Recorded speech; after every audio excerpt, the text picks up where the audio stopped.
Hello बच्चों, कैसे हो आप सभी लोग। आई होप आप सबका रिवीजन बिल्कुल जोरों शोरों पे होगा। एकदम दम लगा के आप कर रहे हो। देखो, कोई भी बहुत नई चीज जो थोड़ा डिफिकल्ट हो, जो अभी तक नहीं समझ में आई हो, उसमें बहुत ज्यादा टाइम वेस्ट करने की जरूरत नहीं। जितना तुमने पुराना पढ़ रखा है, जो तुम्हें इजीली आता है, उन सब पे पूरा फोकस करो कि ताकि वहां से गलतियां ना हो। देखो, एक अच्छा मार्क्स स्कोर करने का तरीका ये भी है कि हम गलतियां कम से कम करें। समझ गए बात को। तो उन्हीं सारी चीजों को करो। कोशिश करो कि सारे डेरिवेशंस आप देख लो, एक एक फॉर्मूला, यूनिट, वो सारी चीजें रिटर्न कर लो, लिख लो, पढ़ लो। एक बार सब कुछ एक बार चारों तरफ से देख लोगे ना, तो बहुत ज्यादा इजी हो जाएगा। कॉन्फिडेंस अच्छे से बिल्डअप हो जाएगा, लगेगा कि हाँ, सब कुछ पता है। अब आने दो, जो भी आएगा। फॉर्मूले सारे आते हैं, अब आने दो। पूछो क्या पूछोगे, फॉर्मूला तो पता ही ना। समझ गए, थ्योरी तो पढ़ी ली ना, पूछो क्या पूछोगे, यहीं से तो आएगा। इसलिए ऐसा कॉन्फिडेंस चाहिए, ठीक है। तो आज हम इसी रिस्पेक्ट में, ताकि हमारा रिवीजन थोड़ा और स्ट्रांग हो जाए और तेजी से हो जाए, तो हम सारे जितने हमारे चैप्टर्स उनके ग्राफ होते हैं ना, वो सब हम एक वीडियो के अंदर कवर करने वाले हैं। समझ गए। इससे आपको बहुत हेल्प मिलेगी, इजी भी हो जाएगा, सारी चीजें एक जगह इकट्ठे हो जाएंगी, पीडीएफ फॉर्म में भी आपके पास अवेलेबल हो जाएगा। जाते समय बस एक बार ऐसे पलट कर देख लेना है और इजिली आराम से जो भी ग्राफ आए कवर कर देना है। क्या बात समझ गए। शुरू करें फिर, जल्दी से हाथ में कॉपी पेन उठा लो और हम शुरू करने जा रहे हैं हमारे यहाँ का ग्राफ। ठीक है, जितने भी चैप्टर्स में हमारे ग्राफ होंगे, हम सारे ग्राफ को सीखेंगे। ठीक है, ओके। तो जो भी ग्राफ होगा वो कुछ ही चीजों पर बेस्ड होगा। पहले मैं वो सारे आपको बेसिक बता देता हूं, उसके बाद सारे ग्राफ बहुत तेजी से आप मेरे साथ कवर कर पाओगे। ठीक है, ध्यान से देखो। मैं कुछ टर्म्स ले रहा हूं। मान लो कि मेरे पास कोई एक टर्म है और वो बी के साथ प्रोपोर्शनल है। कैसा? डायरेक्टली प्रोपोर्शनल है। ठीक है, सेम ऐसे मैंने बोला कि ए बी के साथ directly proportional in the terms of square, और फिर यहां पे ए जो है प्रोपोर्शनल है बी के साथ, वो भी in the terms of cube. इस तरह से क्लियर होगी बात। अब मैं अगर इनके लिए ग्राफ बनाऊं, तो ये सारे डायरेक्टली प्रोपोर्शनल के ग्राफ हैं। तो मैंने यहां लिखा ए, मैंने यहां लिखा बी। अभी ये ग्राफ कैसे जाएगा बेटा? स्ट्रेट लाइन में जाएगा। ठीक है, अब यहां पे क्या आ गया है तुम्हारे पास? ए के साथ बी स्क्वायर का टर्म है, ए के साथ बी स्क्वायर का टर्म है। तो जो चेंजेस वैर करेंगे, उस चेंजेस में हमें क्या कर देना है सर? स्ट्रेट से लाइन कर्व हो जाएगी, क्योंकि अभी स्पीडली चेंज हो रहा है। ठीक है, अब यहां पे आ जाओ, बी क्यूब में आ जाओ। तो अब ए और बी के बीच का जो वेरिएशन है वो और तेजी से स्पीडली चेंज करेगा। तो देखो, यहां जितना टाइम लगा कर्व को इंक्रीज करने में, उससे भी जल्दी मेरा कर्व क्या होगा? इंक्रीज होगा। फर्क समझ में आ रहा है? दोनों में फर्क समझ में आ रहा है? ठीक है, समझ गए। देखो, ये हमारा बेसिक है। अगला देखो, अगला टर्म देखो। अगर मान लो यहीं से मुझे दे दिया जाए कि a is inversely proportional to the b।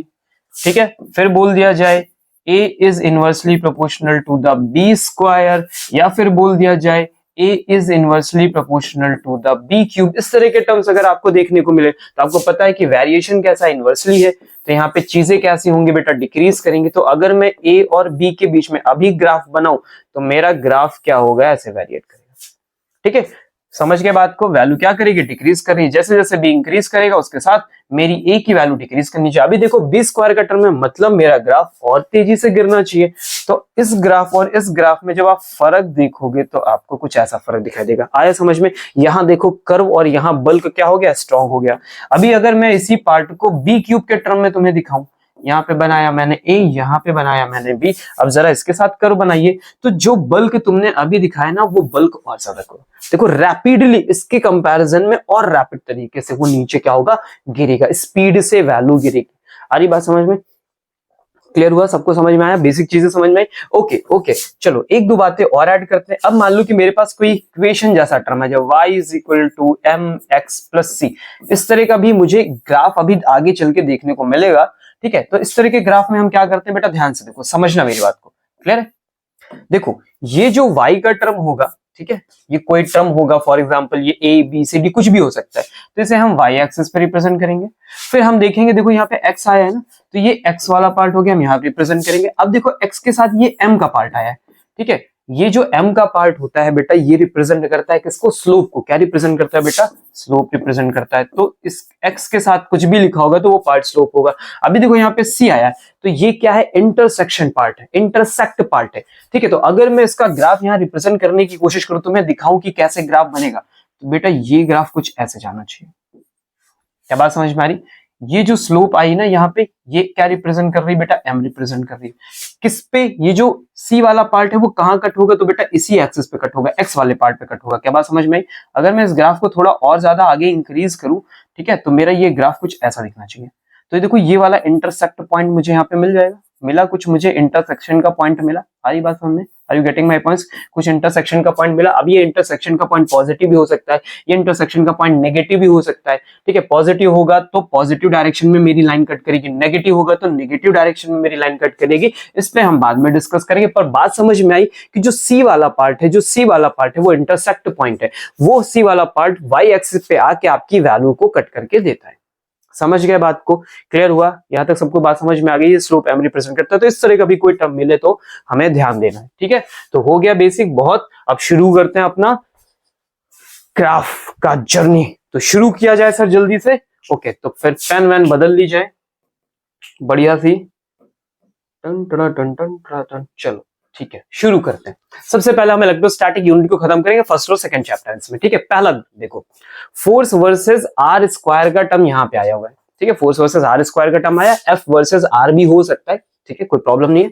अब रिलेशन कूलम्स का होता है F equal to k Q1 Q2 by R square. तो F और R के बीच में अगर मैं रिलेशन लिखूं, चलो मैं कंफ्यूज नहीं करता, सिंपल R के बीच में तो इनवर्सली प्रोपोर्शनल चल रहे हो आप। कैसे चल रहे हो बेटा आप? इनवर्सली प्रोपोर्शनल चल रहे हो। अगर आप इनवर्सली जाओगे तो आपका ग्राफ कैसे गिरेगा? देखो स्क्वायर लगा था तो कर्व थोड़ा ज्यादा डीप होना चाहिए, स्ट्रेट कम होके थोड़ा बल्क होना चाहिए। अभी यही ग्राफ देखो 1 बाय आर स्क्वायर के साथ बना रहे, तो अभी समझना कहानी में थोड़ा सा चेंज है, लोग गलतियां कर देते हैं।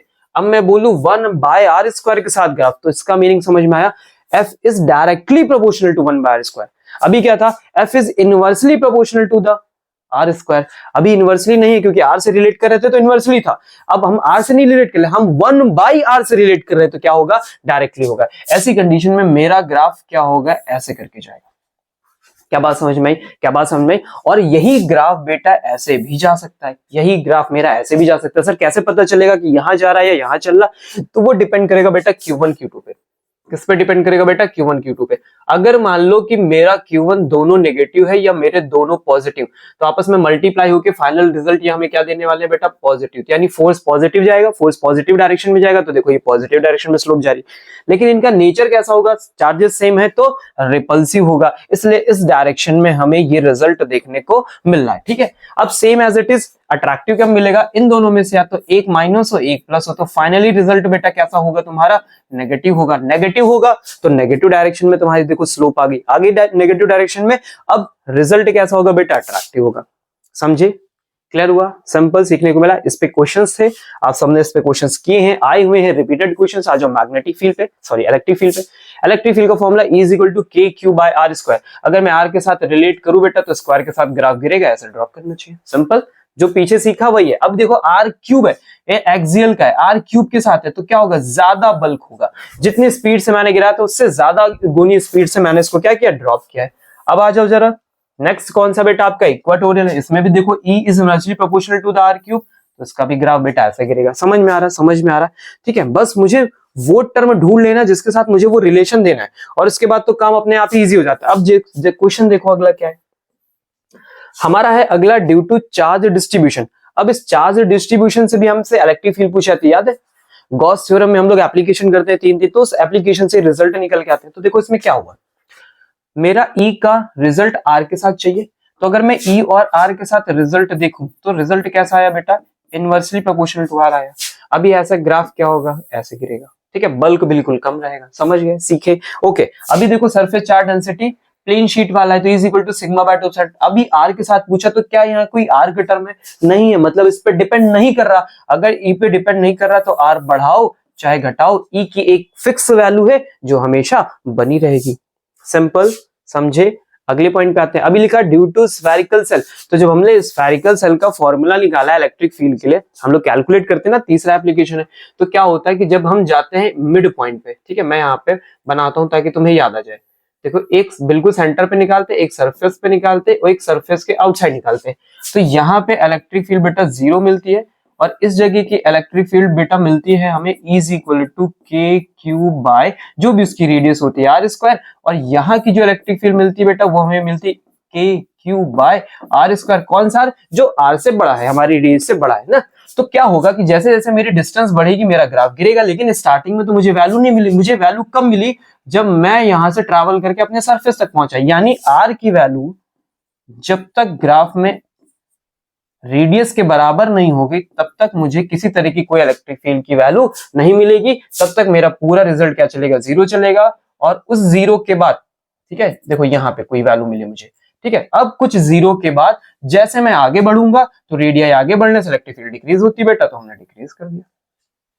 आया बात समझ में, क्लियर हुई बात, are you getting my points? ठीक है, सिंपल समझ गए, ओके वेरी गुड। ठीक है, आगे चलते हैं नेक्स्ट। तो अगला ग्राफ हमारा किसका है, तो अगले हम ग्राफ देखने वाले हैं इलेक्ट्रोस्टैटिक पोटेंशियल्स के। तो इलेक्ट्रोस्टैटिक पोटेंशियल के ग्राफ में क्या देखने को मिलेगा, ध्यान से देखो, V equal to K Q by are. आपका ग्राफ कैसे जाएगा बेटा, इनवर्सली प्रोपोर्शनल है, ठीक है, आर के साथ है, तो जिस टर्म के साथ है उसे हमें अलग कर लेना है। V का आर स्क्वायर के साथ देखो तो आर के साथ कैसा होगा भाई, इनवर्सली प्रोपोर्शनल होगा, तो ग्राफ ज्यादा तेजी से गिरेगा, गिरेगा कि नहीं गिरेगा। चलो अगले पॉइंट पे आ जाओ, देखो अभी क्या है इक्वाटोरियल के साथ, लेकिन इक्वाटोरियल पे तो पोटेंशियल का रिजल्ट जीरो होता है। अगर पोटेंशियल का रिजल्ट जीरो होता है तो आर के बढ़ने घटने से कोई फर्क पड़ेगा, तो सर मुझे कोई V की वैल्यू मिलेगी नहीं, तो मेरा ग्राफ इसी लाइन पे चलता रहेगा, मतलब मुझे V की वैल्यू कंटिन्यूअस जीरो ही मिलेगी। समझ गए बात को, are you getting my points? ठीक है, चलो अब आते हैं हम अपने सेकंड यूनिट के पार्ट में। ठीक है, सेकंड चैप्टर में हम एंटर कर गए, यूनिट में सेकंड पार्ट आ गया हमारा। अभी क्या है, कैपेसिटेंस हम स्टार्ट कर रहे हैं। तो Q का फॉर्मूला क्या होता है, C इंटू V होता है। Q और V के बीच में ग्राफ बना बेटा, देखो किसके बीच में, Q और V के बीच में। तो अगर मैं यहाँ से Q और V का रिलेशन निकालूं तो बेटा ये तो डायरेक्टली प्रोपोर्शनल है। इसका मतलब इसके बीच में जो रिजल्ट बनेगा वो तो स्ट्रेट लाइन में जाएगा, तो बीच का रिजल्ट कौन है बेटा, C है। तो ये ग्राफ यहाँ से स्ट्रेट लाइन में चला गया। क्या बात समझ में आई, ऐसे स्ट्रेट लाइन में चला। इसी तरह दो ग्राफ बन जाते हैं, तीन ग्राफ बन जाते हैं, फिर आपसे पूछा जाता है बताओ किसमें कैपेसिटेंस की वैल्यू ज्यादा है, किसमें कैपेसिटेंस की वैल्यू कम है। ठीक है, तो हम क्या करते हैं, हम यहाँ पे ऐसे डायरेक्टली प्रोपोर्शन, यहाँ पे एक परपेंडिकुलर ड्रॉ करेंगे, जिसमें Q की वैल्यू ज्यादा उसमें C की वैल्यू हमें क्या मिल जाएगी, ज्यादा मिल जाएगी। समझ गए, इस तरह से कंपैरिजन करने के लिए ग्राफ में आता है। अब आगे हमारा स्फेरिकल कैपेसिटर क्या फॉर्मूला होता है, C is equal to 4 pi epsilon naught A. क्या होता है बेटा, उसकी रेडियाई होती है। अभी रेडियाई के साथ C देखो डायरेक्टली प्रोपोर्शनल है। अगर मैं यहां से बोलूं तो C is directly proportional to radii, जितना बड़ा उसका रेडियाई होगा उतना ज्यादा चार्ज स्टोर कर पाएंगे। तो बेटा ये कैसे चलेगा, स्ट्रेट लाइन में चलेगा, सिंपल है। नेक्स्ट में आओ, पैरेलल प्लेट कैपेसिटर है। पैरेलल प्लेट कैपेसिटर में C इज इक्वल टू के epsilon naught A by D. अगर मुझसे D के साथ पूछा गया है तो प्लेट को जैसे जैसे मैं दूर करता जाऊंगा मेरा कैपेसिटेंस क्या है बेटा, इनवर्सली प्रोपोर्शनल है इनवर्सली प्रोपोर्शनल, तो ग्राफ क्या होगा मेरा, गिरेगा। क्लियर है। अभी यही पूछा जाता बेटा A के साथ, तो A के साथ डायरेक्टली प्रोपोर्शनल था, स्ट्रेट लाइन में ले जाते। एप्सिलॉन नॉट से पूछा जाता है, एप्सिलॉन तो कांस्टेंट है कोई बात नहीं। अभी K से पूछा जाता है, डाइलेक्ट्रिक मीडियम कोई आ जाता मेरे पास और उससे रिलेट करने की कोशिश करते, ऐसा कोई भी टर्म मिलता तो हम क्या करते, स्ट्रेट लाइन में लेके जाते। ठीक है, तो देखो बेटा कुछ नया नहीं कर रहे हैं हम कंटिन्यूअस सेम चीजों को कॉपी करते हुए चले जा रहे हैं, और कुछ जो स्टार्टिंग में हमने अभी पढ़ा बेसिक वो सारी चीजें कंटिन्यूअस है। अभी एनर्जी स्टोर्ड पे बात करेंगे। कैपेसिटर में कितनी energy stored, U equal to half CV square. अब मुझे V के साथ ग्राफ बनाना है तो ये तो बेटा V स्क्वायर है, मतलब मेरा ग्राफ तेजी से इंक्रीज करना चाहिए। बन गया, क्लियर हुआ। अब देखो अगला फिर से एनर्जी डेंसिटी आ गई, एनर्जी डेंसिटी वर्सेस E बोला है, तो एनर्जी डेंसिटी का ये रहा मेरा फॉर्मूला और मैंने ये बना दिया ग्राफ। ठीक है, आई बात समझ में, दोनों एक ही तरह से क्या कर रहे हैं, अपना बिहेवियर शो कर रहे हैं। तो फायदा मुझे कब मिलेगा, जब मुझे सारे फॉर्मूले याद हो, और जब सारे फॉर्मूले याद होंगे तो ग्राफ अपने आप ही इजीली तरीके से बनेगा, क्योंकि तुम्हें क्या पता है, बेसिक पता है। ठीक है, चलो अगले चैप्टर पे आ गए हम, करंट इलेक्ट्रिसिटी में। तो करंट इलेक्ट्रिसिटी में हम शुरू कर रहे हैं पहला I वर्सेस T के साथ। ये किस पे बेस्ड है, तो बेटा dq is equal to integration of I dt। ये फॉर्मूला पढ़ा है हमने, I is equal to dq by dt। तो dq is equal to I dt, total charge चाहिए तो क्या करो, इंटीग्रेशन करो। इसी रिस्पेक्ट में करंट और टाइम का जो ग्राफ होता है, कोई भी जैसे ग्राफ मिला मुझे, किसी भी तरह का ग्राफ मिल जाए, फॉर एग्जांपल मुझे ऐसे करके कोई ग्राफ मिल जाए, इसमें मिल गया मुझे ग्राफ, तो इस ग्राफ का जितना शेडेड एरिया होगा ये मुझे क्या बताएगा बेटा, क्यू बताएगा। क्या बताएगा मुझे, क्यू बताएगा। याद रखोगे, इस पे क्वेश्चन मिलता है, आता है। ठीक है, तो तुम्हें पता होगा तो बेहतर तरीके से इस बात को कर पाओगे। नेक्स्ट, ओम्स लॉ, V और I के बीच में बोला, तो ओम्स लॉ बेटा क्या होता है, तो होता है बेटा V is equal to I into R. अभी V और I के बीच का ग्राफ चाहिए, ध्यान से समझना। तो V और I कैसे हैं बेटा, डायरेक्टली प्रोपोर्शनल है। सबसे पहले तो यही पता करो जिसके बीच में ग्राफ बना रहे हैं उनका रिलेशन क्या है। अब जो बचा वो लाइन को जाके स्लोप रिप्रेजेंट कर देगा, जो वैल्यू बची वो जाके स्लोप रिप्रेजेंट करेगा। जैसे इसका स्लोप क्या रिप्रेजेंट कर रहा है, रेजिस्टेंस रिप्रेजेंट कर रहा है। समझ में आ रही बात। अगर कभी क्वेश्चन पूछा जाए कि बताओ स्लोप क्या रिप्रेजेंट करता है, तो दो के बीच में ग्राफ बनाओ और जो बची वैल्यू है वही स्लोप रिप्रेजेंट करेगा। अभी देखो नॉन ओमिक का टर्म आया, यहाँ पे ओमिक का टर्म आया। तो ओमिक और नॉन ओमिक सर्किट्स क्या होते हैं या फिर ग्राफ क्या होते हैं, तो जो ओम्स लॉ को फॉलो करते हैं वो ओमिक होते हैं, और जो फॉलो नहीं करते वो क्या होते हैं बेटा, नॉन ओमिक होते हैं। तो देखो यहाँ स्ट्रेट लाइन में V और I प्रोपोर्शनल रहने चाहिए, तो V और I प्रोपोर्शनल होंगे तो बेटा लाइन कैसे जाएगी, स्ट्रेट लाइन में जाएगी। और अगर प्रोपोर्शनल नहीं हुए तो फिर क्या हो जाएगा, फिर लाइन स्ट्रेट नहीं रहेगी। तो नॉन ओमिक का अगर मुझसे ग्राफ बनाने के लिए बोला जाए तो मैं क्या करूंगा, अपने सेमी कंडक्टर वाले लोगों को याद करूंगा और ऐसा ग्राफ बना दूंगा। याद आया, PN junction, forward bias, reverse bias के ग्राफ बिल्कुल ऐसे ही बनते हैं सर, ठीक है। तो ये वहां का टर्म है। नेक्स्ट पार्ट हमारा रेजिस्टेंस वर्सेस टेम्परेचर की कहानी। तो रेजिस्टेंस का formula R2 = R1 1 + alpha delta T। इसमें क्या होता है बेटा, अगर मेरा टेम्परेचर इंक्रीज करेगा, अगर मेरा ये टेम्परेचर इंक्रीज करेगा तो बेटा 1 में प्लस होगा, और जब 1 में प्लस होगा भाई टेम्परेचर बढ़ा तो चेंज कैसा होगा, पॉजिटिव। अब वो पॉजिटिव का चेंज भाई 1 में प्लस होगा तो वैल्यू और बढ़ेगी, R1 में मल्टीप्लाई होगा तो वैल्यू और बढ़ेगी, मतलब R2 की वैल्यू R1 से ज्यादा है, यानी टेम्परेचर बढ़ाने पे रेजिस्टेंस बढ़ रहा है। मैं कहना चाहता हूं यहाँ पे कि जो मेरा R का रिजल्ट है वो directly proportional to the change in temperature है। मतलब अगर ये इंक्रीज करेगा तो बेटा मेरा R भी इंक्रीज करेगा, और अभी किससे इंक्रीज करेगा सर, स्ट्रेट लाइन में। क्या इतनी बात तुमको समझ में आई, क्या इतनी बात तुमको समझ में आई, ये इजी सिंपल, कोई दिक्कत समस्या परेशानी बेटा। चलो अब आ जाओ इधर, अगला ग्राफ देखो रेजिस्टिविटी का है। तो रेजिस्टिविटी और इसका सेम पैटर्न होता है, जहां R2 R1 लिखा है वहां ρ2 ρ1 लिखा हुआ है, मतलब ये भी डेल्टा T के साथ कैसा होगा बेटा, इंक्रीजिंग ऑर्डर में होगा। तो ये देखो हमने इंक्रीजिंग ऑर्डर में मार दिया। बताओ यहां तक कोई दिक्कत समस्या परेशानी नहीं, ओके। अब देखो इसी ग्राफ को हम 3 पार्ट में डिवाइड करेंगे, जहां स्पेशली क्या लिखा है, कंडक्टर लिखा है। तो कंडक्टर्स में जैसे जैसे टेम्परेचर बढ़ता है रेजिस्टिविटी इंक्रीज करती है, रेजिस्टेंस बढ़ना शुरू कर देता है। क्या बात समझे, तो ये ग्राफ बिल्कुल ऐसे मिलेगा। अभी यही ग्राफ मुझे मिल जाए कि मुझे रेजिस्टिविटी टेम्परेचर के साथ शो करनी, किसके लिए, सेमीकंडक्टर्स के लिए। तो सेमीकंडक्टर्स के लिए कहानी क्या चलती है बेटा, अपोजिट चलती है, इनवर्सली प्रोपोर्शनल चलता है, ठीक है। जैसे जैसे टेम्परेचर बढ़ेगा मेरा जो टर्म होगा वो क्या करना शुरू कर देगा, डिक्रीज करना शुरू कर देगा। तो ग्राफ कैसे जाएगा, इनवर्सली। इसे याद कर लो, इंपॉर्टेंट है। फिर एलॉयज के लिए क्या होगा, तो एलॉयज के साथ खास बात क्या होती है, इसके भी डायरेक्टली प्रोपोर्शनल होता है, लेकिन जो एलॉयज की रेजिस्टिविटी होती है वो जीरो करने पे जीरो नहीं होती। देखो बाकियों की जीरो है, ये देखो दिख रहा है, कंडक्टर की जीरो टेम्परेचर केल्विन पे जीरो है, फिर इंक्रीज हुआ, ये सारे टेम्परेचर किसमें बेटा, सब किसमें, केल्विन में, ठीक है। लेकिन इसकी जीरो नहीं होती, मतलब इसकी कोई एक फिक्स वैल्यू रहेगी, फिर वहां से जैसे टेम्परेचर बढ़ाओगे इसका भी रेजिस्टेंस क्या करेगा बेटा, इंक्रीज करेगा, ठीक है। चलो अगले पार्ट पे आते हैं।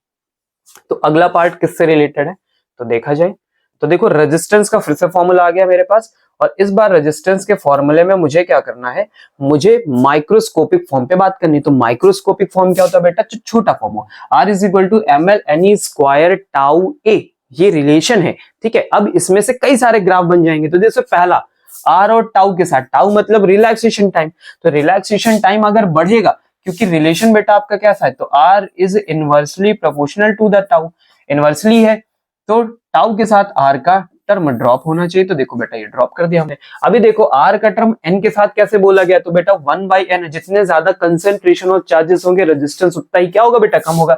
इसीलिए तो कंडक्टर क्या होते हैं, अच्छे से कंडक्ट करते हैं इलेक्ट्रिसिटी को, क्योंकि उनके पास N के टर्म्स ज्यादा होते हैं, फ्री इलेक्ट्रॉन ज्यादा होते हैं। अभी देखो L के साथ कंपेयर कर रहे हैं, तो भाई मेरा फॉर्मूले में जो L का पार्ट आया वो तो डायरेक्टली प्रोपोर्शनल है, डायरेक्टली प्रोपोर्शनल होगा तो बेटा ग्राफ कैसे जाएगा, स्ट्रेट लाइन में। इसलिए तो हम कहते हैं कोई वायर स्ट्रेच करो, खींच दो, तो उसका रेजिस्टेंस क्या होता है, बढ़ जाता है। इसलिए जितने पतले वायर्स होते हैं उन सब का रेजिस्टेंस क्या होता है, ज्यादा होता है। समझ गए बात को, ओके। अभी देखो क्या लिखा, R is inversely proportional to A के साथ डिक्रीज करेगा मेरा रेजिस्टेंस, तो मेरा रेजिस्टेंस ऐसे डिक्रीज करेगा। सर इसमें क्या पता चलता है, तो जो केबल वायर हम लोग यूज करते हैं वो इसलिए यूज करते हैं क्योंकि उनका रेजिस्टेंस क्या होता है बेटा, कम होता है। क्या होता है भाई, कम होता है, इसीलिए यूज करते हैं केबल। अदरवाइज शौक थोड़ी ना लगा, अगर कोई काम सस्ते में हो रहा था महंगे में हम क्यों करेंगे, तो इसलिए केबल यूज होती है। चलो अगला पार्ट आ गया रेजिस्टिविटी का।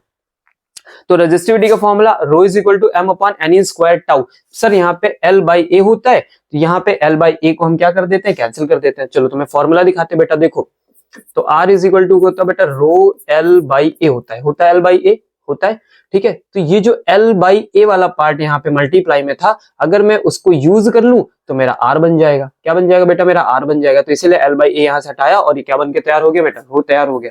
समझ गए बात को, इजी समझ में आया, सिंपल है, मुश्किल तो नहीं भाई। R का फॉर्मूला तुम रखना, इधर L/A इधर भी L/A कट जाएगा, तो ρ = इतना बचा फॉर्मूला हो जाएगा, ठीक है। चलो बनाते हैं। अभी रो को देखो टाउ के साथ तो ये भी इनवर्सली प्रोपोर्शनल बेटा, तो ग्राफ गिरेगा। यानी रेजिस्टिविटी क्या होती है, जब रिलैक्सेशन टाइम बढ़ता है तो रिलैक्स, और रेजिस्टिविटी क्या करती है बेटा, डिक्रीज करती है। एंड नंबर ऑफ टर्म्स है, नंबर ऑफ क्या, कौन से नंबर सर, नंबर कौन से, चार्जेस के, कितने चार्जेस, वो डिपेंड करता है कि कंडक्टर है, सेमी कंडक्टर है कि क्या है, समझ गए बात को। तो अगर ज्यादा कंसंट्रेशन होगा तो रेजिस्टिविटी बेटा अपने आप ही कम हो जाएगी। यानी सिंपल सी बात है, जैसा रेजिस्टेंस का बिहेवियर है वैसे रेजिस्टिविटी शो कर रही है। लेंथ बढ़ाओगे, ठीक है, अब जरा इस क्वेश्चन पे आ जाओ। तो कह रहे कि अगर मैं लेंथ बढ़ा दूं तो रेजिस्टिविटी, और एरिया बढ़ा दूं तो रेजिस्टिविटी पे क्या फर्क पड़ेगा, तो आपका बेटा जो आंसर होगा वो कांस्टेंट होगा। आपका जो आंसर होगा बेटा वो कांस्टेंट होगा, क्योंकि रेजिस्टिविटी ना डायमेंशन पे डिपेंड नहीं करती है। तो इन दोनों से क्या है बेटा, इंडिपेंडेंट है। क्या है, इन दोनों से इंडिपेंडेंट है। देखो आप अपने फॉर्मूले में भी देख लो, वहां पे कहीं आया है क्या, नहीं आया। जब नहीं आया तो डिपेंड कैसे करेगा, बिल्कुल नहीं करेगा। चलो अब आते हैं अगले पार्ट पे, क्या है ड्रिफ्ट वेलोसिटी। तो ड्रिफ्ट वेलोसिटी क्या होती है बेटा, V D is equal to E tau by M. ठीक है, ये ई वाला पार्ट क्या होता है, यहाँ पे माइनस लगा होता है, minus E tau by M.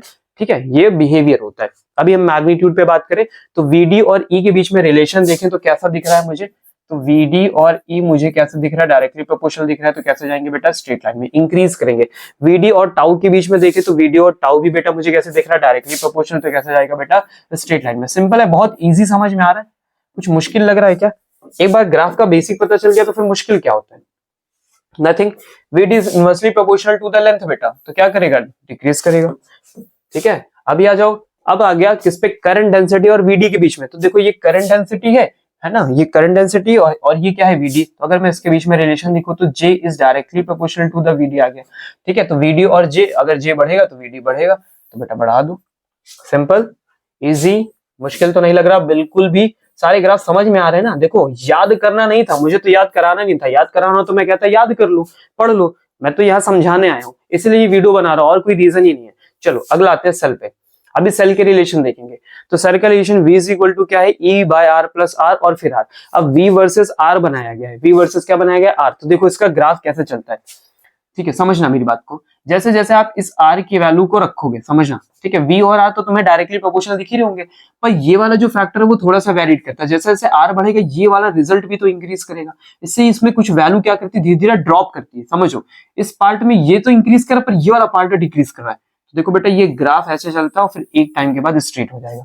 फिर आप कितना भी पोटेंशियल इंक्रीज कर लो, रेजिस्टेंस बढ़ने वाला नहीं है। तो बेटा ये कहां पे होता है, ये तब होता है जब हमारे V की वैल्यू किसके बराबर हो जाती है, EMF के बराबर हो जाती है ना। इस पार्ट पे हमारा जो रेजिस्टेंस होता है वो कैसा हो जाता है बेटा, कांस्टेंट हो जाता है, इंक्रीजिंग ऑर्डर में है। फिर देखने के बाद सैचुरेशन पॉइंट को क्या करेगा, रीच कर जाएगा। समझ गए? चलो अगले पार्ट पे आते हैं, EMF वर्सेस R। तो EMF वर्सेस R की जो खास बात होती है बेटा, उसमें कोई फर्क ही नहीं पड़ता।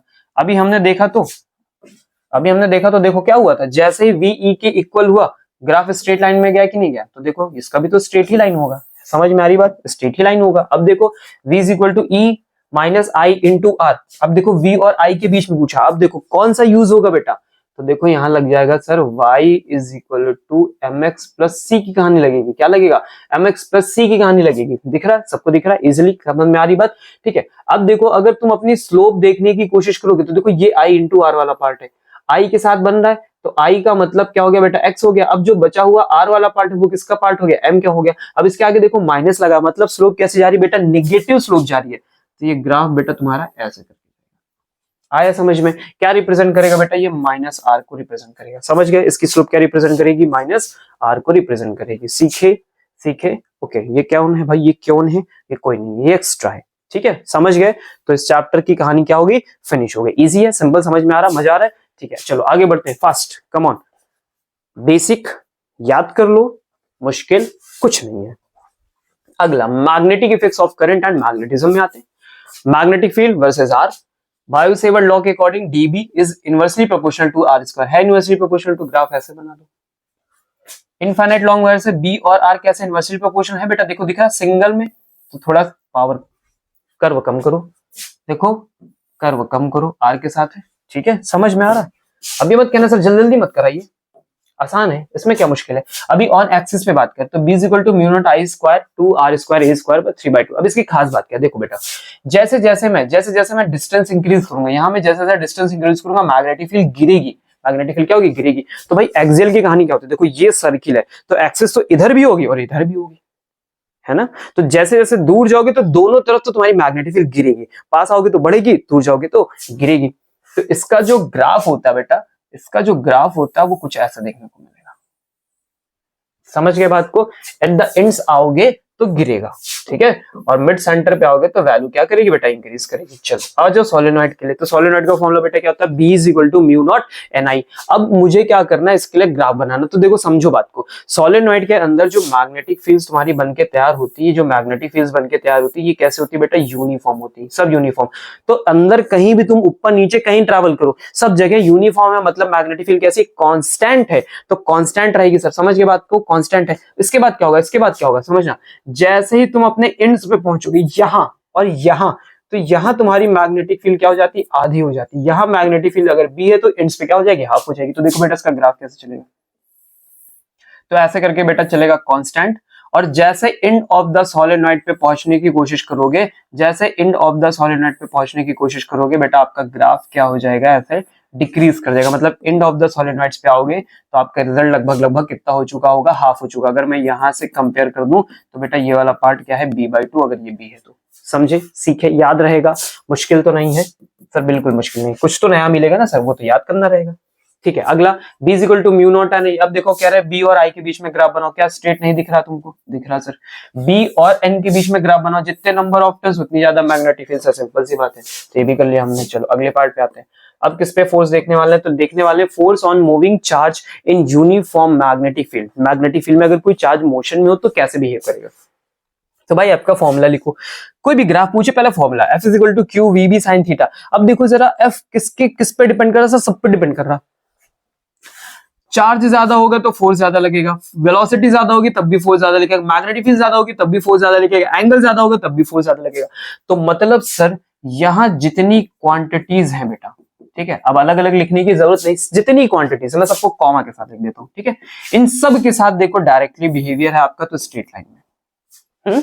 सिंपल सर, आया। चलो अगला पार्ट देखो, अभी क्या है इसमें, force on current carrying loop in uniform B का मतलब मैग्नेटिक फील्ड। मैग्नेटिक फील्ड में कोई करंट कैरिंग लूप है तो वो भी फोर्स फील करता है। उसका फॉर्मूला क्या होता है, F is equal to IBL sin theta. अगर ध्यान से देखो तो हर कोई F के डायरेक्टली प्रोपोर्शनल है। भाई देखो ज्यादा करंट तब भी ज्यादा फोर्स, ज्यादा मैग्नेटिक फील्ड तब भी ज्यादा फोर्स, लेंथ ज्यादा तब भी ज्यादा फोर्स, और एंगल का टर्म ज्यादा तब भी ज्यादा फोर्स। एंगल का मैक्सिमम टर्म कितना होता है बेटा, 90 होता है ना, तो ज्यादा फोर्स लगेगा। सब कैसे जा रहे हैं भैया, स्ट्रेट लाइन में जाएंगे।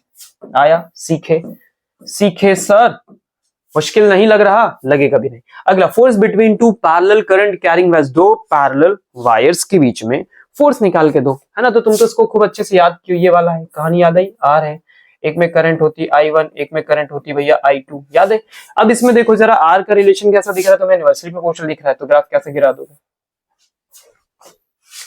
सर, एकदम सब अब मजाक में होगा, इतना आसान हो जाएगा कि मजाक में काम हो जाएगा। ठीक है, चलो अगले पे आते हैं। Next, torque on rectangular loop. तो रेक्टेंगुलर लूप पे टॉर्क क्या है, तो tau is equal to mb sin theta होता है। ठीक है, अभी tau is equal to NIAB sin theta. अब जरा देखो भैया, n डायरेक्टली प्रोपोर्शनल है, I directly proportional, area directly proportional, और थीटा सब कुछ तो डायरेक्टली। इसमें से कुछ भी बढ़ाओगे तो टॉर्क बढ़ेगा, कुछ भी घटाओगे तो गिरेगा। तो कैसे जाओगे, स्ट्रेट लाइन में। सिंगल पावर तो स्ट्रेट लाइन में जाओगे, सिंगल पावर तो कैसे जाओगे, स्ट्रेट लाइन में जाओगे। ठीक है, ओके। अब यहाँ जो बेटा देखो ये कौन है, तो ये है डिफ्लेक्शन इन गैल्वेनोमीटर। गैल्वेनोमीटर में डिफ्लेक्शन मिलता है ना हमको, अल्फा। तो वो अल्फा किस बात पे डिपेंड करता है, तो पहले उसका फॉर्मूला NIBA अपॉन में K। ठीक है, अब देखो इसमें कौन कौन से टर्म्स है जो डायरेक्टली प्रोपोर्शनल। देखो बेटा, n के साथ आगे बढ़ोगे, I के साथ आगे बढ़ोगे, B के साथ, A के साथ, इन सब के साथ तुम्हारा जो अल्फा है, जितना तुम चाहते हो कि डिफ्लेक्शन हो, उतने नंबर ऑफ टर्न्स हो, उतनी ज्यादा करंट बढ़ाओ, उतनी मैग्नेटिक फील्ड स्ट्रॉन्ग करो, उतना बड़ा सर्कुलर एरिया बनाओ, तो ग्राफ कैसे जाएगा बेटा, स्ट्रेट लाइन में जाएगा। अभी देखो बस यही ग्राफ अल्फा का स्प्रिंग फैक्टर, ठीक है, टॉर्जन कांस्टेंट होता है। टॉर्जन कांस्टेंट, जितना ज्यादा टॉर्जन कांस्टेंट होगा, ठीक है, तो डिफ्लेक्शन उतना कम हो जाएगा, क्योंकि उसको घुमाने में बहुत ताकत लगेगी ना। तो अगर मैंने ये बढ़ाया सर, तो अल्फा क्या करेगा, डिक्रीज करेगा। ठीक है, चलो अगले पे आते हैं सर, चैप्टर 5। इसमें ससेप्टिबिलिटी वर्सेस टेम्परेचर की कहानी होती है। टेम्परेचर यानी केल्विन में चल रहा होता है, डायमैग्नेट में ससेबिलिटी को अगर मैं टेम्परेचर के साथ बनाऊं तो भाई इसकी ससेबिलिटी टेम्परेचर पे डिपेंड नहीं करती, ठीक है। तो ग्राफ कैसा आएगा, स्ट्रेट लाइन में।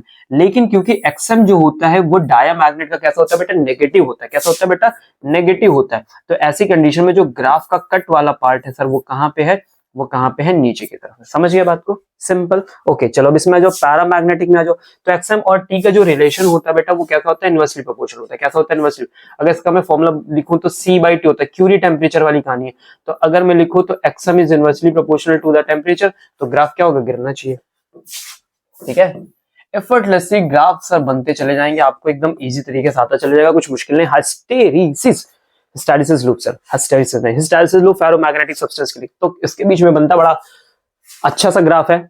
H क्या रिप्रेजेंट करता है, तो ये रिप्रेजेंट करता है सर मैग्नेटाइजिंग फील्ड रिप्रेजेंट करता है। क्या रिप्रेजेंट करता है सर, मैग्नेटाइजिंग फील्ड रिप्रेजेंट करता है कि कितना ज्यादा फील्ड मैग्नेटाइज करने के लिए लगाई गई है। और ये I क्या रिप्रेजेंट करता है, तो I रिप्रेजेंट करता है कि कितना अमाउंट ऑफ इंटेंसिटी डेवलप हुआ है, कितना मैग्नेटाइजेशन हो गया है।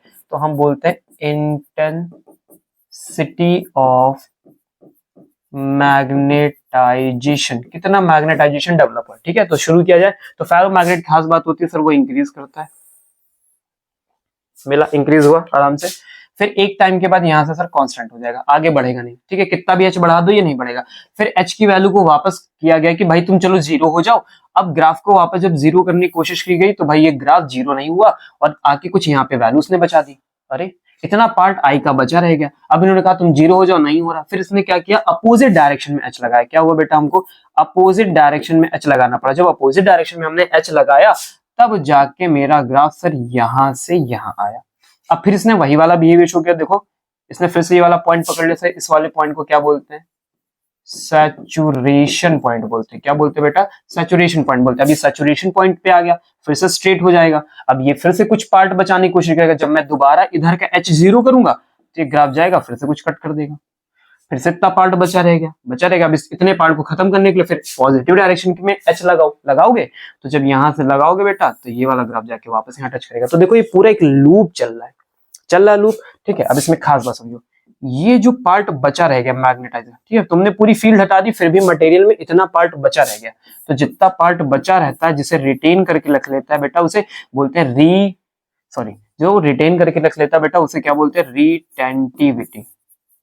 क्या बोलते हैं बेटा, रिटेंटिविटी। और उस रिटेंटिविटी को खत्म करने के लिए जो तुम अलग से मैग्नेटिक फील्ड अपोजिट डायरेक्शन की लगाते हो बेटा उसको बोलते हैं कोर्सिविटी। क्या बोलते हैं बेटा, कोर्सिविटी। याद रहेगा, ये हिस्टैरिसीस लूप है आपका, समझ गए। इसी हिस्टैरिसीस लूप से हम पहचानते हैं कि कोई भी मटेरियल मेरा सॉफ्ट है, हार्ड मैग्नेट है, कैसा है। अगर लूप का एरिया कम है तो सॉफ्ट है, बड़ा है तो हार्ड है। इस तरह के बिहेवियर यहाँ से हमें पता चलते हैं, तो उनको हमें याद कर लेना, सीख जाओगे। गुड, आगे बढ़े सर।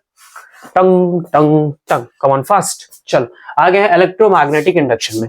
अब इलेक्ट्रोमैग्नेटिक इंडक्शन में हमसे जो ग्राफ पूछे जाते हैं समझना, वो स्पेशली न्यूमेरिकल बेस्ड होते हैं, बहुत न्यूमेरिकल बेस्ड।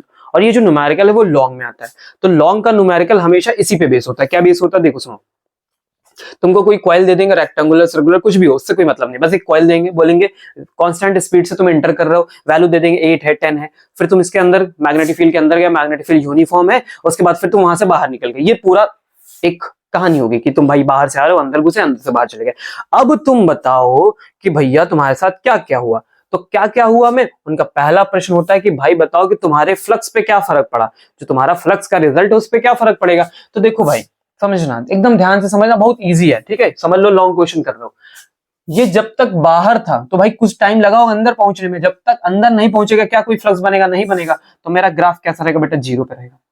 तो कुछ देर तो भाई कुछ होगा नहीं। जैसे ही ये थोड़ा सा इंटर करना शुरू करे तो मैग्नेटिक फील्ड आने लगेगी, मतलब मैग्नेटिक फील्ड बढ़ेगा। देखो पूरा इंटर नहीं हुआ, थोड़ा थोड़ा जैसे इंटर करेगा तो यहीं से मेरा ग्राफ धीरे धीरे बढ़ेगा। क्यों बढ़ रहा सर, स्ट्रेट लाइन में बढ़ रहा, क्यों, क्योंकि इसका थोड़ा थोड़ा पार्ट इंटर जा रहा है और इक्वली इंटर कर। जैसे मान लो पहली बार में 10 मीटर स्क्वायर इंटर किया तो अगली बार में 10 मीटर, अगले सेकंड में भी 10 मीटर स्क्वायर, क्योंकि कांस्टेंट स्पीड से जा रहा है ना अंदर। इसके बाद क्या होगा, जैसे ही पूरा इसके अंदर इंटर कर गया तो भाई मैग्नेटिक फ्लक्स में कोई चेंज होगा, कोई चेंज नहीं होगा सर, कोई चेंज नहीं होगा, ठीक है। तो ये ग्राफ पहले ऐसे गया स्ट्रेट लाइन में, फिर कांस्टेंट हो जाएगा, और जब तुम धीरे धीरे करके बाहर निकलोगे तो भाई तुम्हारा ये ग्राफ धीरे धीरे कम होगा और वापस आके क्या हो जाएगा, जीरो हो जाएगा। वापस आके क्या हो जाएगा, जीरो। तो जितना टाइम तुमको बेटा लगा है यहाँ से एंटर करने में, उतना टाइम तुम्हें जीरो होने में लगेगा। समझ गए बात को, are you getting my points.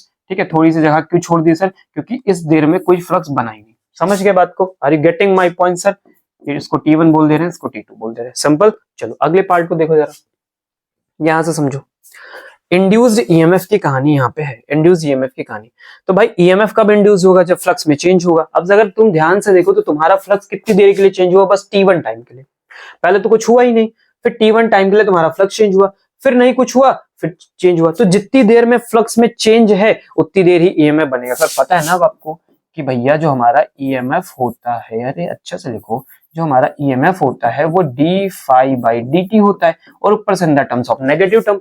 ठीक है, तो चेंज जब तक बढ़िया से नहीं होगा तब तक ईएमएफ नहीं बनेगा। तो चेंज हुआ तो ईएमएफ बना। अगर मान लो चेंज इंक्रीजिंग है, जो चेंज हो रहा है वो इंक्रीज कर रहा है, तो रिजल्ट नेगेटिव आएगा। अगर मेरा फ्लक्स बढ़ रहा है, ऐसी कंडीशन में ईएमएफ बनेगा पर नेगेटिव आएगा, तो नेगेटिव आएगा तो सर यहाँ कट करेगा। देखो ये लाइन मुझे मिली देखने को, ये कितनी देर तक बना भैया बेटा? T1 तक, जब तक तुम्हारा चेंज हुआ। फिर कांस्टेंट हो गए तो तुम्हारा ईएमएफ वाली लाइन बेटा ऐसे चलेगी। क्या समझ में कहानी तुम्हें आई? ठीक है, और फिर जैसे तुम T2 पे पहुंचे तुरंत फ्लक्स बनेगा। अब इस बार देखो फ्लक्स क्या कर रहा है? डिक्रीज कर रहा है। फ्लक्स क्या कर रहा है? डिक्रीज, और डिक्रीज करेगा तो ये माइनस माइनस माइनस बेटा क्या हो गया? प्लस हो गया। तो अब तुम्हें फिर से ये लाइन मिलेगी। समझ गए? दोनों तरफ बराबर वैल्यू, इधर का माइनस सी तो इधर का बेटा प्लस सी। सीखे? Simple easy. चलो आगे बढ़ो। अब देखो यहाँ पे इंड्यूस करंट के साथ कहानी। तो बेटा इंड्यूस करंट और ईएमएफ सेम, जितनी देर ईएमएफ उतनी देर करंट, ईएमएफ नहीं तो करंट नहीं। तो क्या करो सर? कॉपी मार दो। ठीक है, होगी बात समझ में? सॉरी, ये लाइन ऐसे होनी चाहिए। याद रहेगा? याद रहेगा? ठीक है, इधर का करंट भाई मैक्सिमम माइनस के टर्म में, और इधर का करंट बेटा भी मैक्सिमम बस प्लस के टर्म में। ठीक है, सेम बिहेवियर, जैसा इनका बिहेवियर ऐसा इनका बिहेवियर। अगला देखो, इंड्यूस्ड फोर्स। तो कह रहे फोर्स कितनी देर रहेगा बेटा? तो फोर्स किस पे? वो जो रेक्टेंगुलर कोयल अंदर गया ना, उस पे फोर्स लग रहा। कौन लगा रहा? मैग्नेटिक फील्ड लगा रही। तो जितनी देर ईएमएफ, जितनी देर करंट, उतनी देर फोर्स। भाई किसी भी लूप पे फोर्स तभी लगता है जब उसमें करंट होती है, इसलिए तो हम लोग पढ़ते current carrying loop, force on current carrying loop, IBL sin theta. अगर I 0 कर दो तो क्या कोई फोर्स बनेगा? नहीं बनेगा। B 0 कर दो कोई फोर्स बनेगा? नहीं बनेगा। इसका मतलब क्या हो गया कि जब तक ईएमएफ तब तक फोर्स। तो सेम कॉपी सर, एकदम आसान बात है सर। ठीक है, बराबर वैल्यूज लेके चलिएगा। ये लो, हो गई इजी। समझ में आया? क्या मुश्किल है कुछ? नहीं सर। टाइम वापस T1 और वापस T2 कटाओ। ठीक है, उतनी देरी चलेगा, उसके बाद कहानी क्या हो जाएगी बेटा? जीरो हो जाएगी। समझ गए बात को? समझ गए बात को? चलो अब इधर आ जाओ। अगला कौन है भाई? पावर। अभी पावर की खास बात क्या होती है कि बेटा जो पावर वाला पार्ट होता है ना वो कैसा होता है? पॉजिटिव होता है। पावर वाला पार्ट कैसा होता है? पॉजिटिव। देखो समझो, पावर जो बनेगी, ठीक है, उसमें वो प्लस माइनस नहीं बनाता, वो प्लस माइनस नहीं बनाता। उसका फॉर्मूला जब आप लिखोगे, है ना, पावर का फॉर्मूला लिखोगे तो बेटा वो पावर फॉर्मूला बनेगा B square V square L square और अपान में क्या बनेगा R। तो देखो यहाँ का कोई भी पार्ट ऐसा जो है वो नेगेटिव नहीं होगा। तो पावर कब बनेगी? जब करंट, ईएमएफ ये सब चलेगा। तो समझो पहले क्या बना? पावर बन गई, फिर जैसे ही ईएमएफ 0 हुआ पावर भी 0 हो गई, फिर वापस क्या हुआ? जैसे ही वो रिजल्ट बना तो दोबारा वो बन गया।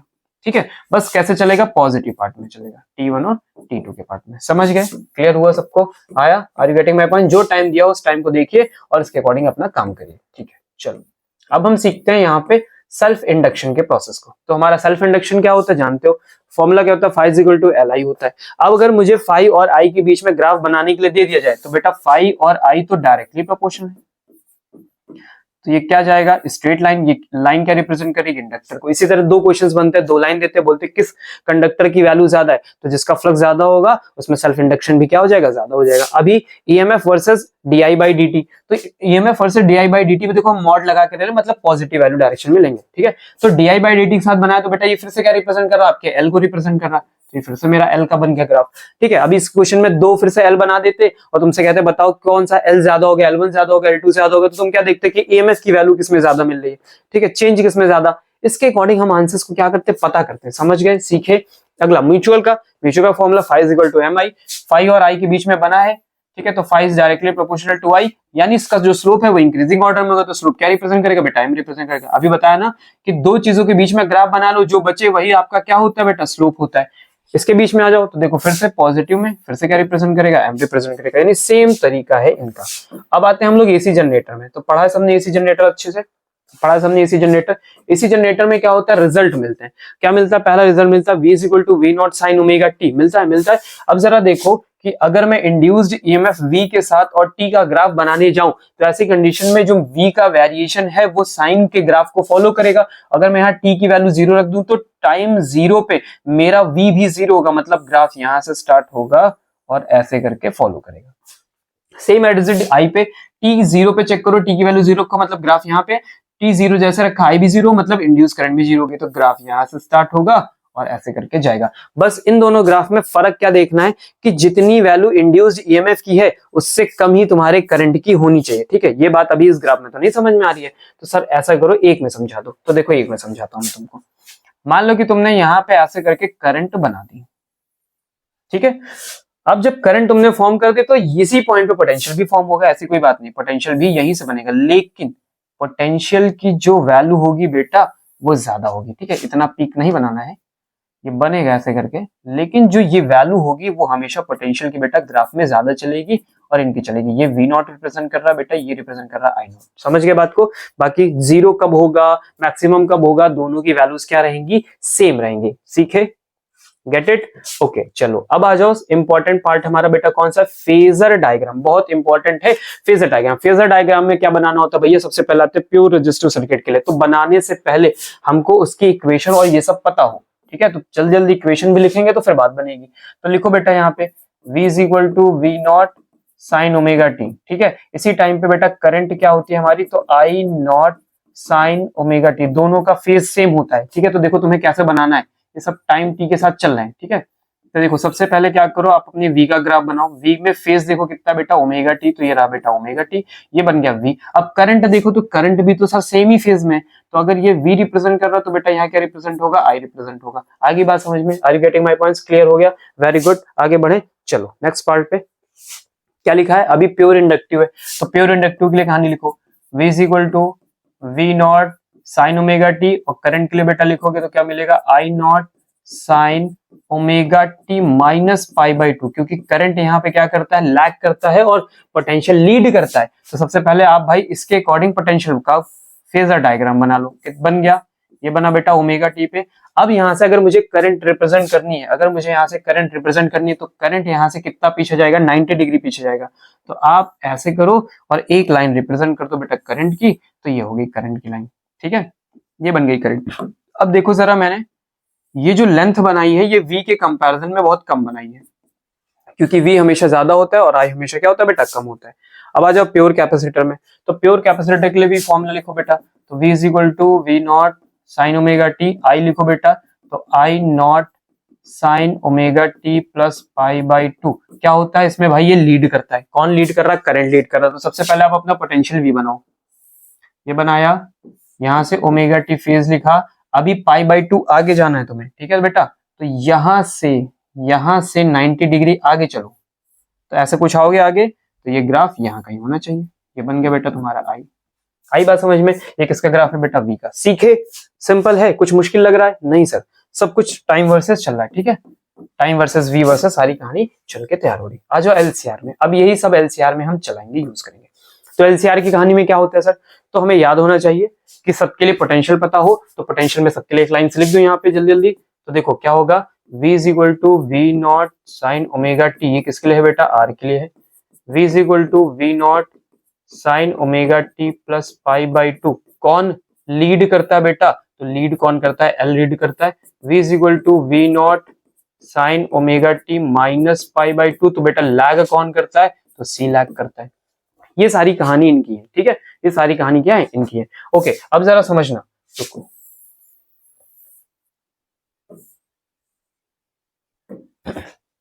इनका ग्राफ बनाओ। सबसे पहले कहां शुरू करोगे, V naught sine omega T से, तो ये रखा और ये बनाया। ठीक है, ये किसका ग्राफ हो गया बेटा, वी आर का होगा, कितने पे, ओमेगा टी पे। अब यहां से 90 डिग्री आगे कौन है, तो सर एल का ग्राफ आगे, तो यहां से 90 डिग्री आगे चलना है मुझे, तो मैं चलता हूं आगे, ये मैं चला गया आगे। ठीक है, अब यहाँ से 90 डिग्री पीछे आना, तो मैं ये देखो पीछे आ गया, दोनों तरफ हो गया। ये रिप्रेजेंट कर रहा VL को, ये रिप्रेजेंट कर रहा VR को, ये रिप्रेजेंट कर रहा VC को। 90 डिग्री बेटा यहाँ से आगे ऐसे दिखेगा और 90 डिग्री बेटा पीछे यहाँ से ऐसे दिखेगा। बन गया फेजर डायग्राम, बन के तैयार हो गया इजीली। ठीक है, अभी इसी फेजर डायग्राम को हम कन्वर्ट करना चाहते हैं। मान लो ये फेजर डायग्राम मेरे पास आ गया बनाने के लिए, और मुझसे कहते हैं कि मुझे वीएल में नहीं चाहिए, तो मुझे बताओ इनके रेजिस्टेंस के टर्म में बता दो। तो बहुत ईजी होता है, देखो जो ग्राफ है वही कॉपी करो, दिखाएं कॉपी करके। तो देखो बेटा ये ग्राफ हमने बनाया था, ये ग्राफ हमने बनाया था, और फिर ये ग्राफ बनाया था, ऐसे ही तो किया था हमने। ठीक है, यहाँ पे बिल्कुल जैसा है वैसा कर दो, कुछ भी चेंज मत करना, नथिंग। यहाँ ओमेगा टी था बेटा, ओमेगा टी रख दो, यहाँ से 90 डिग्री आगे जाओ, यहाँ से 90 डिग्री पीछे आओ, सब कुछ कर लो। ठीक है, अब वीएल की जगह क्या लिख दो बेटा, एक्सएल। वीसी की जगह क्या लिख दो, एक्सी, और इसकी जगह क्या लिख दो, आर। ठीक है, बन के तैयार हो गया फेजर डायग्राम। मुश्किल नहीं है और ना मुश्किल लगेगा, इजी है तो इजी है, और वो मैं बता रहा हूँ कि कितना ज्यादा इजी। ठीक है, एक बार फोन चेक कर लेते हैं जल्दी से, फास्ट चल रहा है। ठीक है, वेरी गुड, आगे फोन चल रहा है हमारा। अच्छा फास्ट जल्दी से अपनी स्पीड को थोड़ा बढ़ाएंगे। अभी हमारा फ्रीक्वेंसी वर्सेस इफेक्ट, तो आर और इसमें तो भाई ये इंडिपेंडेंट होता है, तो ग्राफ आपका सीधा चला जाएगा। ठीक है, एक्सएल और एफ की बात करें तो बेटा जो एक्सएल होता है, एक्सएल का फॉर्मूला होता है 2πfl। देखो डायरेक्टली प्रोपोर्शनल आया तो ग्राफ बेटा कैसा गया, सीधे गया, सीधे गया ना। ओके, अभी एक्सी और वर्सेस एफ आ जाओ, तो एक्सी कैसा होगा भाई, इनवर्सली प्रोपोर्शनल टू 2πfc होता है, तो एफ की इनवर्सली प्रोपोर्शनल बेटा ग्राफ ऐसे गिरेगा, गिरेगा कि नहीं गिरेगा। ओके, अभी आ जाओ जेड पे, तो जेड की कहानी फ्रीक्वेंसी के साथ जब हम बनाते रिलेट करते, तो भाई देखो जब फ्रीक्वेंसी पहले कम होती है तो पहले ग्राफ ज्यादा होता है, फ्रीक्वेंसी बढ़ने पे कम होता है, और फिर दोबारा इंक्रीज करता है। ठीक है, तो ये कहाँ बिल्कुल कम होता है बेटा, एफ नॉट पे, रेजोनेंट फ्रीक्वेंसी पे बिल्कुल कम होता है। रेजोनेंट फ्रीक्वेंसी पे जेड की वैल्यू बेटा कितनी हो जाती है, आर हो जाती है। तो ये हमारा अगला ग्राफ बना। अभी आते हैं करंट एट रेजोनेंस की बात करने जा रहे हैं हम लोग। किसकी बात करें, करंट एट रेजोनेंस। तो जब रेजोनेंस हो रहा होता है तो ऐसी कंडीशन में करंट कैसे बनती है, तो बेटा वो धीरे धीरे इंक्रीज करती है, फ्रीक्वेंसी एकदम हाई होने पे करंट भी बिल्कुल हाई हो जाती है। ठीक है, जहां हमारी रेजोनेंट फ्रीक्वेंसी होगी, जैसे ओमेगा लिखा है, तो ओमेगा नॉट का मतलब एंगुलर रेजोनेंट फ्रीक्वेंसी होता है। ठीक है बेटा, ठीक है। अब यहाँ पे और यहाँ पे जब मैं आऊंगा तो ये मुझे क्या देगा बेटा, पीक वैल्यू देगा। ये मुझे क्या देगा, पीक वैल्यू। इसको मैं क्या लिख रहा हूँ, आई मैक्स लिख रहा हूँ। ठीक है, यहाँ पे और यहाँ पे इस जगह पे जो पार्ट मुझे मिलता है वो मिलता है मुझे आई नॉट बाई रूट 2, मतलब ये आरएमएस वैल्यू होती है। ठीक है, यहां से अगर मैं लाइन ड्रॉ करके यहाँ पे रख दूं, ठीक है, तो मान लो ओमेगा 1 हो गया, ये बेटा हो गया ओमेगा 2। तो अगर मैं ओमेगा 1 डिफरेंस ओमेगा 2 देखूं तो मुझे डेल्टा ओमेगा मिलेगा, जैसे मैं क्या बोलता हूँ बेटा, बैंड विड्थ बोलता हूँ। Are you getting my points, क्या बोलते हैं हम इसे, बैंड विड्थ बोलते हैं। तो ये हमने कवर कर दिया अपना चैप्टर 7 भी। ठीक है, मिक्स हो गया। अब चलते हैं अगले पार्ट पे और देखेंगे और क्या चीजें हैं, स्पीडली कवर करने की कोशिश करेंगे। अब आगे इलेक्ट्रोमैग्नेटिक वेव। बेटा एक ही डायग्राम मिलता है, तुम्हें पता है, मैंने सिखाया भी है इलेक्ट्रोमैग्नेटिक वेव कैसे बनाते हैं। तो चलो आ जाओ सर, फिर से किया जाए, शुरू किया जाए। तो बेटा देखो इलेक्ट्रिक फील्ड तुम्हें ऊपर रखनी है, ठीक है, रख लिया। इसके बाद क्या करना है, इस डायरेक्शन में बिल्कुल पान की पत्ती की तरह, ठीक है, इस डायरेक्शन में तुम्हें क्या करना है, एक मैग्नेटिक फील्ड बनानी है। ठीक है, अब दोबारा ये जो मैग्नेटिक फील्ड है वो ऊपर चली जाएगी। तो देखो ये मैंने मैग्नेटिक फील्ड ऊपर बना दी। अब जब मैग्नेटिक फील्ड तुमने ऊपर बना दी तो दोबारा जो इलेक्ट्रिक फील्ड तुम्हें दिखेगी वो नीचे की तरफ तुमको बनानी है। बन गई, सिंपल सी बात है, दिख रहा सबको, इजी, कोई मुश्किल नहीं है। ठीक है, अगर मुश्किल नहीं है तो अब देखो कहानी, यहां से क्या करो बेटा, ऐसे 4 लाइनें बना दो, बढ़िया बढ़िया बना लोगे। ठीक है, सब में बेटा ऐसे एरो बना दो, कोई मुश्किल तो नहीं है, सिंपल है। अब इस वाले लाइन में देखो कैसे, इसमें सीधा मत बनाने, इसमें बेटा ऐसे तिरछा लेके आओगे। ठीक है, जैसा कह रहे हैं बिल्कुल वैसे ही कॉपी करो, और कुछ करना नहीं। ये देखो बन गया। अब आ जाओ येलो वाला कलर उठाओ बेटा, और फिर यहीं से बिल्कुल लाइन टू लाइन मैच कर दो। ये कर दिया हमने, और सब में बेटा हमने ऐसे एरो बना दिए। यहाँ आ जाओ, इसमें भी कर देते हैं। तो भाई ये लाइन टू लाइन मैच कर देते हैं हम लोग। ये मैच किया, ये मैच किया, ये मैच किया, यहाँ पे भी एक रख दो, थोड़ा अच्छा लगे। ये हो गया, देखो बन के तैयार हो गया। ठीक है, ऑसिलेट होती तो ये बेटा इलेक्ट्रिक फील्ड है, ये इलेक्ट्रिक फील्ड है बेटा। ये कौन थी बेटा, तुम्हारी मैग्नेटिक फील्ड है, ये मैग्नेटिक फील्ड है। अब इस तरह से मोशन कर रहा है, तो this is the direction of propagation. ठीक है, सिंपल था, इजी था, मजा आया। चलो आगे बढ़ते हैं, फास्ट, स्पीड से फास्ट। अगला part, dual nature of radiation of matter में सर जंप कर गए हम लोग। चलो ठीक है, तो पहले सीखेंगे क्या सीखना है, photo electric current versus intensity of light. Photo electric current versus, ये याद करना पड़ेगा। फोटो इलेक्ट्रिक करंट इंटेंसिटी के डायरेक्टली, जितनी ज्यादा इंटेंसिटी सर, जितनी ज्यादा इंटेंसिटी उतनी ज्यादा करंट, जितनी ज्यादा इंटेंसिटी बिटिया भैया उतनी ज्यादा करंट। तो कैसे जाओगे, स्ट्रेट लाइन में। अगला इफेक्ट ऑफ पोटेंशियल देखो क्या है। ठीक है, इफेक्ट ऑफ पोटेंशियल का मतलब क्या होता है, देखो इफेक्ट ऑफ पोटेंशियल में हमें क्या, देखो यहाँ में एनोड प्लेट दी है, यहाँ पे रिटार्डिंग पोटेंशियल दिया है, एनोड पोटेंशियल दिया है। इसमें क्या होगा, तो अगर मैं पोटेंशियल की बात करूं, तो अगर मैंने निगेटिव पोटेंशियल लगा दिया, समझो ऐसे मान लो कि मैंने तुम्हें 3-4 इंटेंसिटी अलग अलग दी, तो हर एक अलग अलग इंटेंसिटी पे तुम्हारा बेटा करंट अलग अलग होगा। इंक्रीजिंग ऑर्डर में तो ज्यादा करंट होगा। लेकिन अगर मैं निगेटिव पोटेंशियल लगाना शुरू कर दूं, जिस प्लेट पे एनोड अभी पॉजिटिव था, इसी प्लेट को मैं माइनस की तरफ ले जा रहा हूं, तो बेटा तुम्हारा करंट क्या होना चाहिए, कम होना चाहिए। तो तुम्हारा करंट कम होकर एक टाइम पे जीरो हो जाएगा। लेकिन खास बात क्या है कि जितनी इंटेंसिटी रखे हो, सबकी इंटेंसिटी एक ही निगेटिव पोटेंशियल पे आके जीरो हो जाएगी। ऐसा क्यों हो रहा है बेटा, ऐसा क्यों हो रहा है, क्योंकि सारे जितने इलेक्ट्रॉन्स हैं उन सब की एनर्जी सेम है। क्यों सेम है, क्योंकि इंटेंसिटी के चेंज होने से केवल नंबर ऑफ इलेक्ट्रॉन बढ़ते हैं, लेकिन एनर्जी में कोई चेंज नहीं आता। एनर्जी में चेंज लाने के लिए किसके साथ जाना पड़ेगा बेटा, फ्रीक्वेंसी के पास जाना पड़ेगा। फ्रीक्वेंसी के पास वो ताकत होती है जो काइनेटिक एनर्जी को चेंज कर सकता है। अभी मान लो मैं इफेक्ट ऑफ फ्रीक्वेंसी की बात कर लूं, ठीक है, इफेक्ट ऑफ फ्रीक्वेंसी की बात कर लूं, तो तुम केवल करंट एक आई ले लो, इंटेंसिटी मैंने कोई सिंगल आई ले ली, और सिंगल आई पे तुमको एक ही करंट मिलेगी। अब मैं इस पे नेगेटिव पोटेंशियल लगा रहा हूं, तो मैंने लगाना शुरू किया, देखो मेरा ग्राफ जाके यहाँ पे कहीं गिर गया, ठीक है, जीरो हो गया, जीरो हो गया। अब मैं कह रहा हूं कि मैं फ्रीक्वेंसी बढ़ाने जा रहा हूं, देखो जीरो हो गया, नेगेटिव पोटेंशियल पे जीरो होगी कहानी। अब मैं कह रहा हूं कि मैं फ्रीक्वेंसी बढ़ा दूंगा। जब मैं फ्रीक्वेंसी बढ़ाऊंगा बेटा, तो अगला ग्राफ यहां गिरेगा, क्योंकि एनर्जी, काइनेटिक एनर्जी बढ़ गई इलेक्ट्रॉन की। अब उन्हें रोकने के लिए और माइनस लगाना पड़ेगा। मैं कह रहा हूं मैं कह रहा हूं कि मैं और इंक्रीज करूंगा। अगर मैंने कहा मैं और इंक्रीज करूंगा, तो बेटा मेरा ग्राफ वापस यहाँ पे आ जाएगा।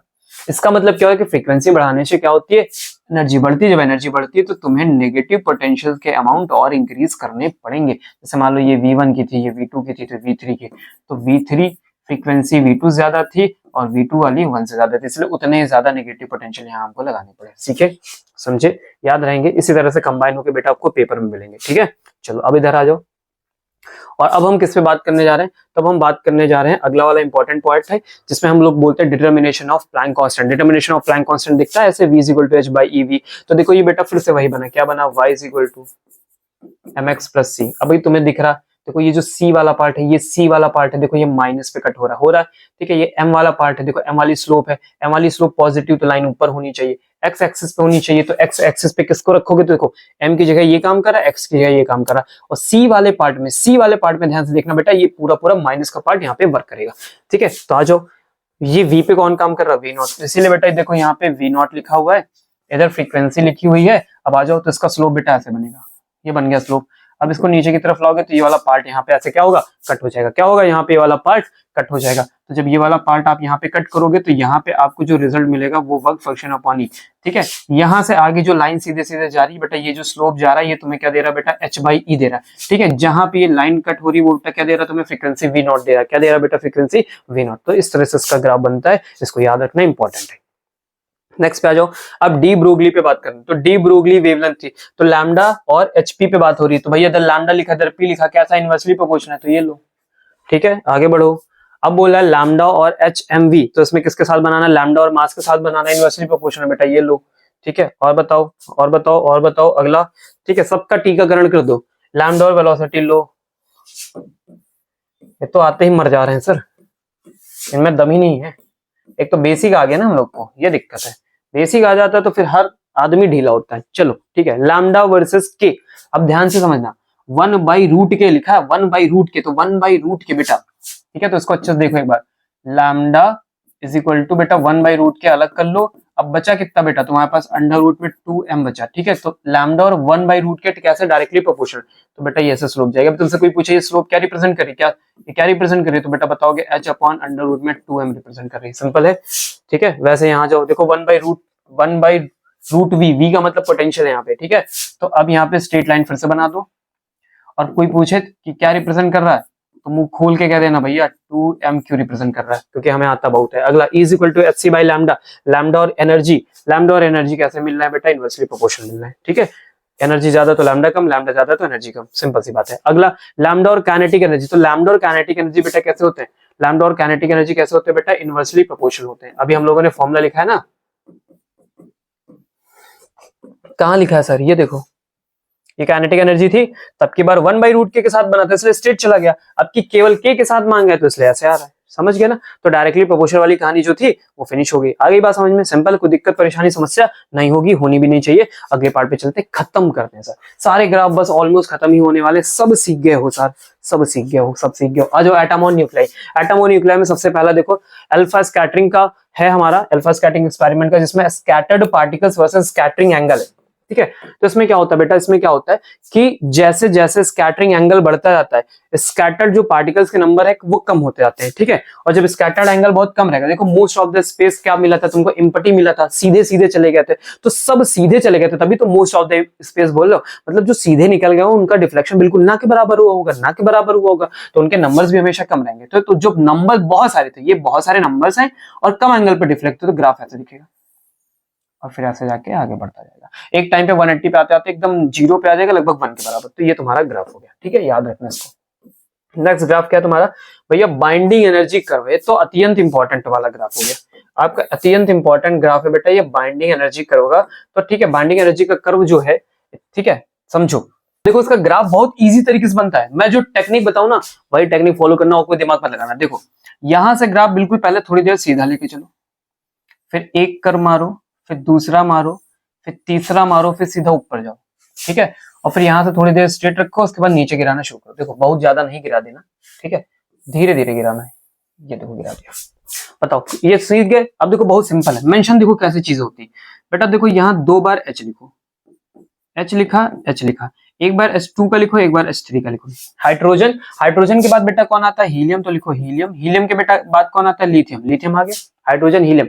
लिथियम के बाद बेरिलियम बोरान, ये सब छोड़ दो। इसके बाद सीधा आएगा carbon nitrogen, hydrogen helium lithium beryllium boron छोड़ा, कार्बन नाइट्रोजन, और फिर आएगा बेटा ऑक्सीजन। तो बेटा ऑक्सीजन 2 बार लिखना, फिर सीधा यहां जाना और यहां लिखना बेटा Fe। ठीक है, और सबसे लास्ट इन पॉइंट पे आना बेटा और यहां लिखना यूरेनियम। ठीक है, सिंपल है। लिथियम बेटा कितना होगा बेटा, तो लिथियम तुमको देगा 3, हीलियम कितना होगा बेटा 4, कार्बन कितना होगा बेटा 12, नाइट्रोजन कितना होगा बेटा 14 होगा, ऑक्सीजन ये वाला बेटा 16 होगा, ये वाला ऑक्सीजन कौन सा होगा 18 होगा। Fe कितना होगा बेटा, तो Fe तुमने कितना लिखा 56 लिखा है, तो बेटा 56 होगा। यूरेनियम कितना होगा बेटा 238 होगा। मुश्किल है क्या कुछ, बन गया, खत्म हो गया सर ग्राफ। अब यहीं से नंबरिंग करते चले जाओ, ऐसे ऐसे करते हुए 238 है, तो लगभग यहाँ पे कितना होना चाहिए आपका बेटा 200 होना चाहिए। अब यही 200 से बेटा थोड़ा थोड़ा कम करते चला जाओ, तो ये 180 हो गया, 160 हो गया, तो लगभग यहाँ तक आओगे तो तुमको ग्राफ 140 का मिल जाएगा। ठीक है, ऐसे क्या करो, कम करते चले जाओ।